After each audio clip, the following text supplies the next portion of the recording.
ओम शांति। 26 मार्च 2026 के ईश्वरीय मधुर महावाक्य हैं। सुनते हैं आज की बाबा की मधुर मुरली।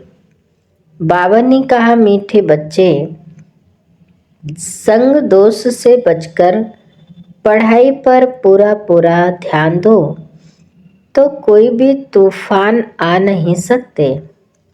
बाकी माया को दोषी मत बनाओ।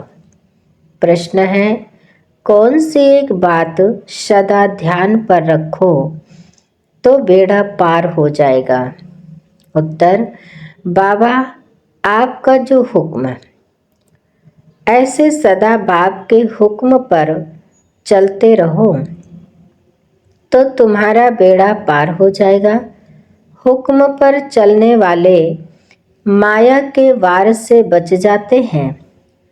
बुद्धि का ताला खुल जाता है। अपार खुशी रहती है।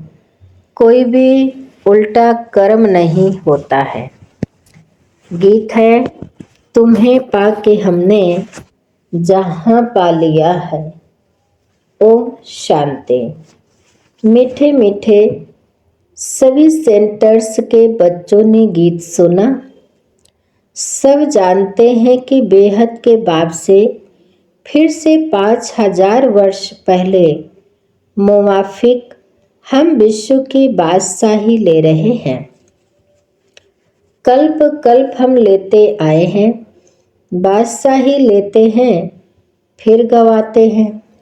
बच्चे जानते हैं अभी हमने बेहद के बाप की गोद ली है। वह उनके बच्चे बने हैं, है भी बरोबर। घर बैठे हुए पुरुषार्थ करते हैं। बेहद के बाप से उच्च पद पाने के लिए पढ़ाई चल रही है। तुम जानते हो, ज्ञान सागर पतित पावन सर्व का सद्गति दाता शिव बाबा ही हमारा बाप भी है, टीचर भी है और सतगुरु भी है। उनसे हम वर्षा लेते हैं तो उसमें कितना पुरुषार्थ करना चाहिए। ऊंच पद पाने लिए अज्ञान काल में भी स्कूल में पढ़ाते हैं तो नंबरवार मार्क्स से पास होते हैं। अपनी पढ़ाई अनुसार वहाँ ऐसे तो कोई नहीं कहेंगे कि माया हमको विघन डालती है। वह तूफान आते हैं, ठीक रीति पढ़ते नहीं हैं। वह बुरे संग में जाकर फंस पड़ते हैं, खेल कूद में लग जाते हैं, इसलिए पढ़ते नहीं हैं, नापास हो जाते हैं। बाकी इसको माया के तूफान नहीं कहेंगे। चलन ठीक नहीं रहती तो टीचर भी सर्टिफिकेट देते हैं कि इनकी बद चलन है, कुसंग में खराब हुआ है। इसमें माया रावण को दोषी बनाने की बात नहीं है। बड़े बड़े अच्छे आदमियों के बच्चे कोई तो अच्छा चढ़ जाते हैं, कोई शराब आदि पीने लग जाते हैं, गंदे तरफ चले जाते हैं तो बाप भी कहते हैं कि कपूत हो गया है। उस पढ़ाई में तो बहुत सब्जेक्ट होती है, यह तो एक ही प्रकार की पढ़ाई है। वहाँ मनुष्य पढ़ाते हैं, यहाँ बच्चे जानते हैं हमको भगवान पढ़ाते हैं। हम अच्छी रीति पढ़ें तो विश्व का मालिक बन सकते हैं। बच्चे तो बहुत हैं, फिर कोई पढ़ नहीं सकते। संग दोष में आकर के इसको माया का तूफान क्यों कहें? संग दोष में कोई पढ़ता नहीं है तो इसमें माया व टीचर व बाप क्या करेंगे? नहीं पढ़ सकते हैं तो चले गए अपने घर।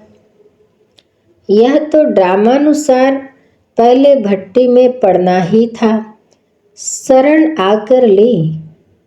कोई को पति ने मारा, तंग किया, तो कोई को वैराग्य आ गया, घर में चल नहीं सकी, फिर कोई यहाँ आकर भी चली गई। नहीं पढ़ सकी तो जाकर नौकरी आदि में लगी, वह शादी की।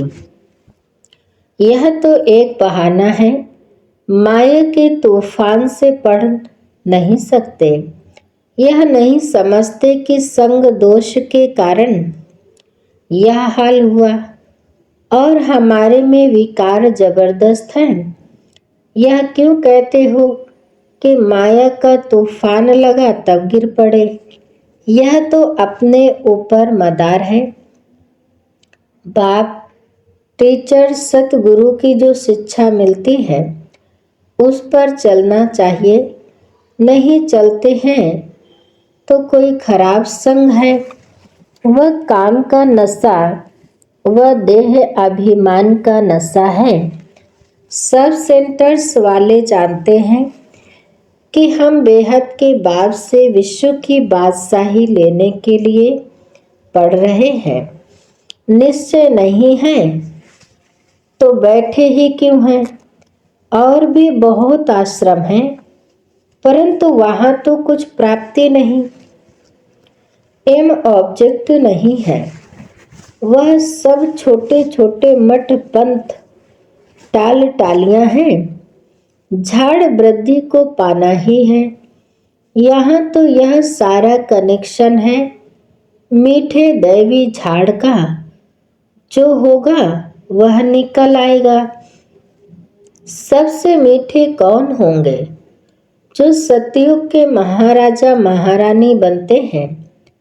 अभी तुम समझते हो जो पहले नंबर में आते हैं उन्होंने जरूर अच्छी पढ़ाई पढ़ी होगी। वही सूर्यवंशी घराने में गए। ऐसे भी हैं गृहस्थ व्यवहार में रहते, अर्पणमय जीवन है, बहुत सर्विस कर रहे हैं। फर्क है ना? भल यहाँ भी रहते हैं परंतु पढ़ा नहीं सकते तो और सर्विस में लग जाते हैं। पिछाड़ी में थोड़ा राजाई पद पालेंगे। देखा जाता है बाहर गृहस्थ व्यवहार में रहने वाले बहुत तीखे हो जाते हैं पढ़ने और पढ़ाने में। सभी तो गृहस्थी नहीं है। कन्या व कुमार को गृहस्थी नहीं कहेंगे। और जो वानप्रस्थी हैं वह 60 वर्ष के बाद फिर सब कुछ बच्चों को दे, खुद कोई साधु आदि के संग में जाकर रहते हैं। आजकल तो तमो प्रधान है तो मरने तक भी धंधे आदि को छोड़ते नहीं हैं। आगे 60 वर्ष में वानप्रस्थ अवस्था में चले जाते थे, बनारस में जाकर रहते थे।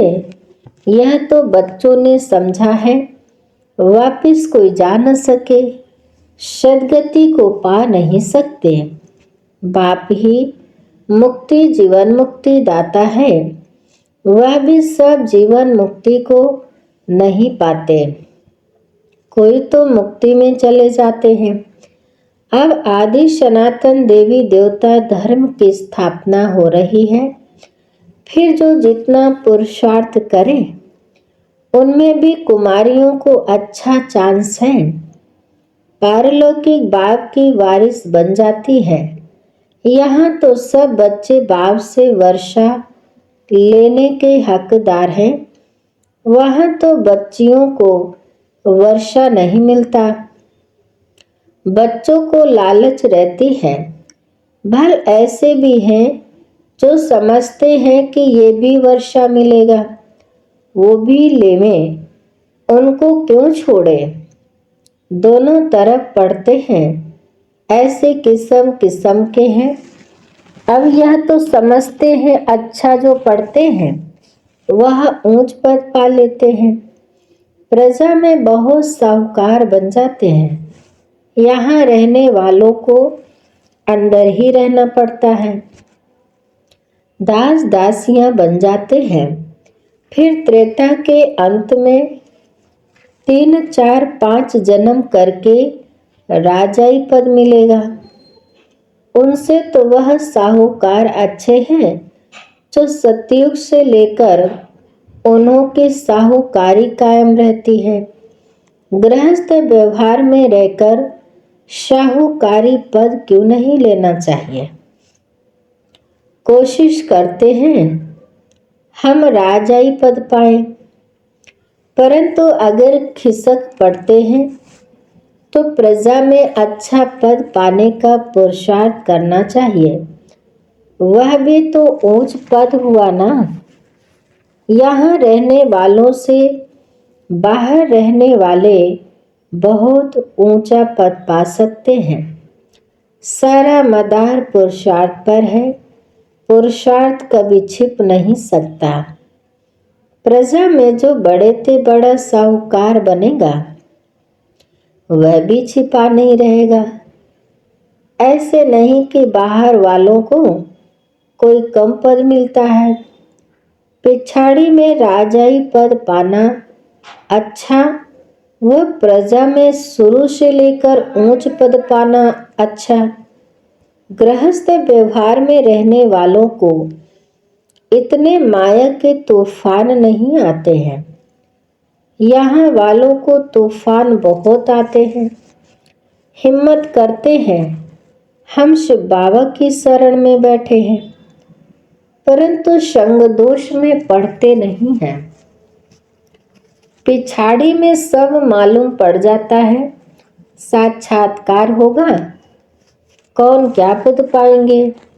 नंबर वार पढ़ते हैं ना। कोई तो सेंटर्स को आपे ही चलाते हैं। कहाँ तो सेंटर चलाने वाले से भी पढ़ने वाले तीखे हो जाते हैं। सारा पुरुषार्थ पर है। ऐसे नहीं कि माया के तूफान आते हैं। नहीं, अपनी चलन ठीक नहीं है। श्रीमत पर नहीं चलते हैं। लौकिक में भी ऐसा होता है। टीचर व माँ बाप की मत पर नहीं चलते। तुम तो ऐसे बाप के बच्चे बने हो जिनको कोई बाप ही नहीं। वहाँ तो बाहर में बहुत जाना पड़ता है। कई बच्चे संग दोष में फंस पड़ते हैं तो नापास हो जाते हैं। ऐसे क्यों कहेंगे? माया के तूफान आते हैं। यह अपनी मोरा है, डायरेक्शन पर नहीं चलते हैं। ऐसे चलन से नापास हो जाते हैं। बहुतों को लालच रहती है। कोई में क्रोध, कोई में चोरी की आदत। आखिरीन में मालूम तो पड़ जाता है फलाने फलाने ऐसी ऐसी चलन के कारण चले गए। समझा जाता है शूद्र कुल के बन गए। उनको फिर ब्राह्मण नहीं कहेंगे। फिर जाकर शूद्र बन गए। पढ़ाई छोड़ दी। थोड़ा भी ज्ञान सुना तो प्रजा में आ जाएंगे। बड़ा झाड़ है, कहाँ कहाँ से निकल आएंगे। देवी देवता धर्म के और धर्म में कन्वर्ट हो गए होंगे, वह निकल आएंगे। बहुत आएंगे तो सब वंडर खाएंगे। और धर्म वाले भी मुक्ति का वर्षा तो ले सकते हैं ना। यहाँ कोई भी आ सकते हैं। अपने घराने में ऊंच पद पाना होगा तो वह भी आकर लक्ष्य लेकर जाएंगे। बाबा ने तुमको साक्षात्कार कराया था कि वह भी आकर लक्ष्य लेकर जाते हैं। ऐसे नहीं कि यहाँ रहकर ही लक्ष्य में रह सकेंगे। कोई भी धर्म वाला लक्ष्य ले सकता है।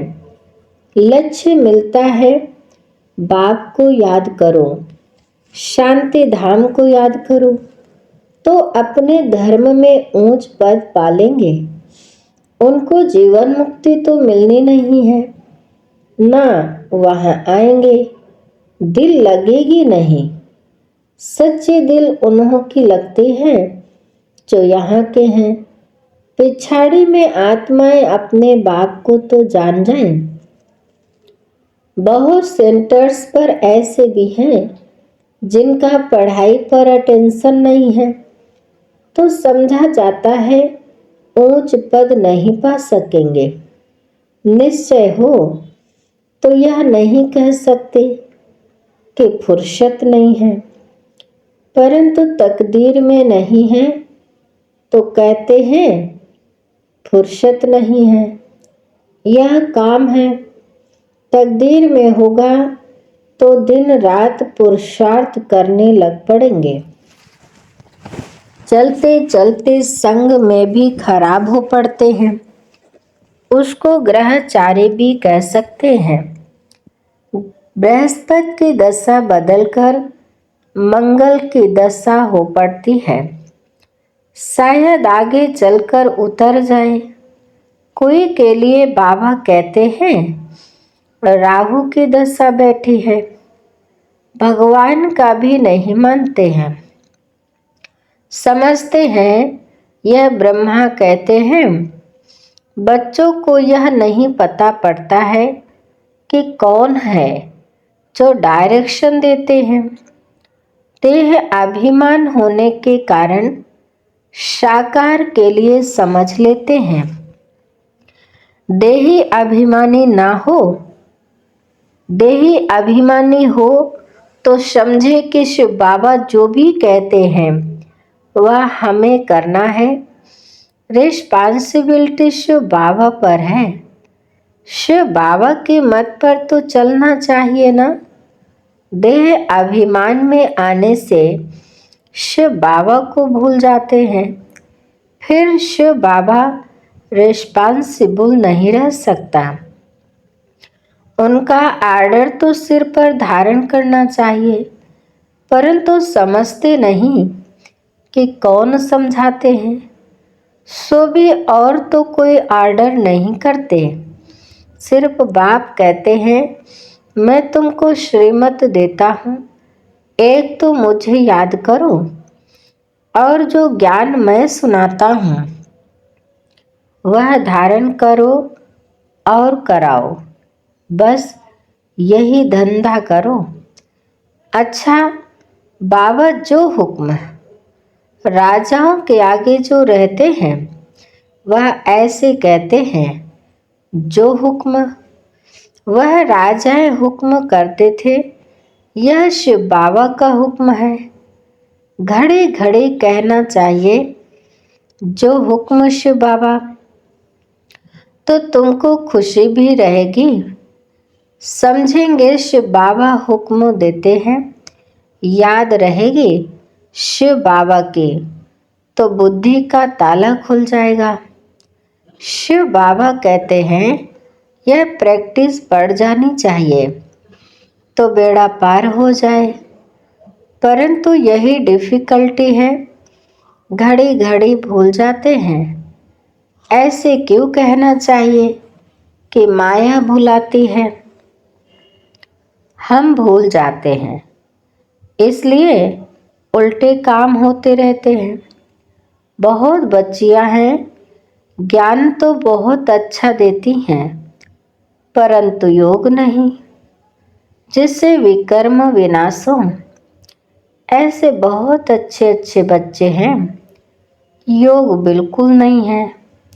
चलन से समझा जाता है योग में नहीं रहते हैं, फिर पाप रह जाते हैं जो भोगने पड़ते हैं। इसमें तूफान की तो बात ही नहीं। समझो यह मेरी भूल है, मैं श्रीमत पर चलता नहीं हूँ। यहाँ तुम आए हो राजयोग सीखने, प्रजा योग नहीं सिखाया जाता है। माता पिता तो है ही, उनको फॉलो करो, तो तुम भी गद्दी नशीन बनेंगे। इनका तो शर्टेन है ना। यह श्री लक्ष्मी नारायण बनते हैं तो फॉलो मदर फादर, और धर्म वाले मदर फादर को फॉलो नहीं करते हैं, वह तो फादर को ही मानते हैं। यहाँ तो दोनों हैं। गॉड तो है क्रिएटर, मदर का फिर गुप्त राज है। माँ बाप पढ़ाते रहते हैं, समझाते हैं, ऐसे नहीं करो, यह करो। टीचर कोई भी सजा देंगे तो स्कूल के बीच में देंगे ना। ऐसे थोड़े ही बच्चा कहेगा कि मेरी इज्जत लेते हो। बाप 5-6 बच्चों के आगे थप्पड़ मारेगा तो ऐसे बच्चा थोड़े ही कहेगा कि 5-6 के आगे क्यों लगाया। नहीं, यहाँ तो बच्चों को शिक्षा दी जाती है, फिर भी नहीं चल सकते हैं तो अच्छा गृहस्थ व्यवहार में रहते फिर पुरुषार्थ करो। अगर यहाँ बैठे डिससर्विस की तो जो कुछ भी थोड़ा होगा वह भी खत्म हो जाएगा। नहीं पढ़ना है तो छोड़ दो। बस हम चल नहीं सकते, ग्लानि क्यों करनी चाहिए। ढेर बच्चे हैं, कोई पढ़ेंगे कोई छोड़ देंगे। हर एक को अपनी पढ़ाई में मस्त रहना चाहिए। बाप कहते हैं एक दो से सेवा मत लो, कोई अहंकार नहीं आना चाहिए। दूसरे से सेवा लेना यह भी देह अहंकार है। बाबा को समझाना तो पड़े ना, नहीं तो जब ट्रिब्यूनल बैठेगी तब कहेंगे हमको पता थोड़े ही था कायदे कानून का, इसलिए बाप समझा देते हैं, फिर साक्षात्कार कराए सजा देंगे। बिगर प्रूफ सजा थोड़े ही मिल सकती है।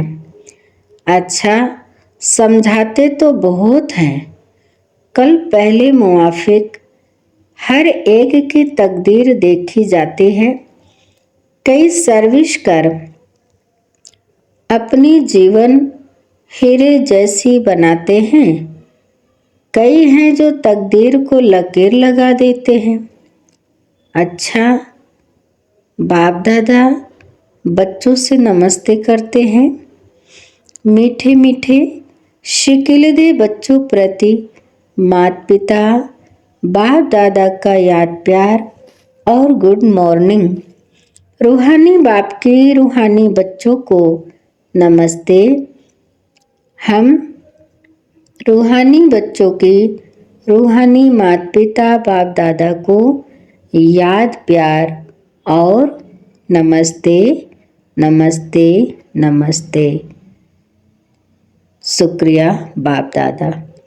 धारणा के लिए मुख्य सार नंबर 1, बाप टीचर सतगुरु द्वारा जो शिक्षाएं मिलती हैं उन पर चलना है।